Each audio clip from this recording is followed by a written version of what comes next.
For today's nga po, ay magluluto ako ng tuyo o bulad. Una, nilagay ko muna po yung kawali. Tapos, pinaypayan ko po siya para sumiga kasi basa po yung panggatong namin. Kasi maulan po this past few days. Ayan.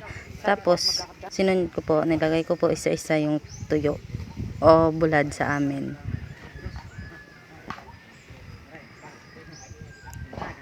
Yan. Na-range ko po siya para magandang tignan. Ayan. Katapos, pinaypayan ko po ulit para umapoy po. Pasensya na po. Ayan. Nayos ko yung panggatong. Katapos po, pinaypayan ko po siya ulit. Kasi nga po, kailangan bantayan kasi nga basa kasi ang panggatong kaya hindi masyadong umaapoy. Bukod sa tuyo, may laing din po pala kami. Sarap po kasi yan pagka partner, lalo na paggabi. Ayan. Yung tuyo. Napapatayan kasi siya ng apoy kaya binabantayan ko po tsaka pinapaypayan ko po. Bulad for the rest of our lives. Ang budo. Marek magparito.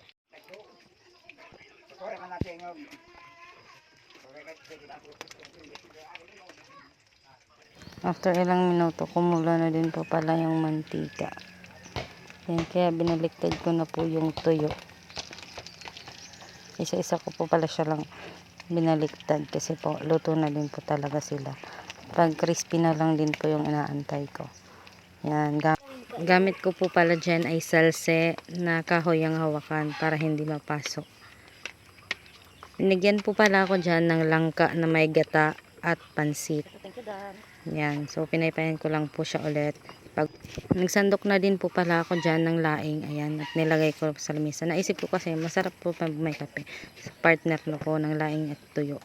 So ayan, kumuha po ako ng baso at saka ng kutsara para magtimpla ng kape. Yan.